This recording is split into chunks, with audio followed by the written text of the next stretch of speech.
Let hatred drive you. Now, what do I mean by this? Let hatred drive you. Do you know that most people will not do anything unless it's forced upon them? Like, absolutely forced. You know, people, for instance, get all this money.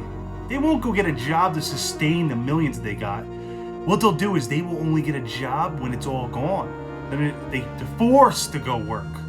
They only try to start a business when there's 10,000 left out of a million. Like, what sense does that make, right? So when I say let hatred drive you, hatred is one of those things that all of us have. It's a human emotion you cannot get rid of. But if you have somebody or something that you hate that much, that you can't stand that they're better than you at something, that'll drive you to be better than them at least. If you go to the gym, one more set for that person that has just said something to you that just irritates you and gets underneath your skin, you do one more set just because they want to keep saying what they want to keep saying, well, you do it so you get better, so you look better. You know that person that had everything handed to them? Because we all know that person. They get under their skin too. They're always on vacation. They always got the new car. They always got some crappy job that mom or dad got them. You know, some crappy job that the college gave them. So what do you do then? Well, when you're putting that time into work, you make that extra phone call. You make that extra hour of work that day. You work that extra Saturday. So when the day comes and everything runs out and they no longer have anybody to lean on, you could sit there and just relax and just smile. Because most people won't do anything unless they are forced. I mean, absolutely forced. So force yourself. It's already there. It is. It is already there. Use that, force yourself, and you'll accomplish things you've never dreamed of accomplishing.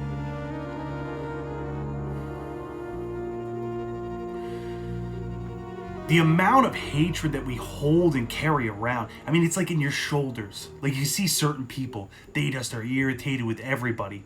Cashiers you run into that just have miserable attitude. You try to be nice as sweet as pumpkin pie to them, you know? And what do? Yeah, alright, I won't be here. Leave me alone. I mean, they just carry that around with them all day long, that they gotta be there and doing whatever they gotta do. I have one around here that I try to be nice to her because I gotta deal with her all the time, and she just miserable all the time. I'm like, man, if I had that type of hatred, oh, the things I could do with that. The things I could turn that into. Because there was no way that anybody's gonna be renting space in my head like that. And I'm not gonna do something about it? Oh, you gotta be kidding me. So use that hatred. And really, what hatred are you carrying around with you right now? I mean, some people carry hatred around with them so bad that they want to harm themselves. I mean, that is horrible hatred. But what are you carrying around right now that you could get rid of just by doing something positive for yourself? Figure that out. Figure out one thing, one hatred that you've been carrying around for way too long. You've been showing it on your face for way too long. You've been telling anybody that'll listen that story for way too long. These people did that. Those people did this. You've been carrying around for it. They've been renting space in your head, and you haven't been able to get over it. What's one thing that would help you get over that? What's one thing you can turn that hatred into? What's one effort that when you put that in your mind, you'll push yourself to the limits? Stay frosty.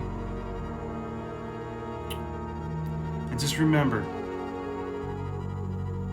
hatred can be healthy. You can turn it into a healthy thing because it ain't going away. And it would be ridiculous of me to tell you to get hatred out of your life. It ain't going nowhere. So we might as well use it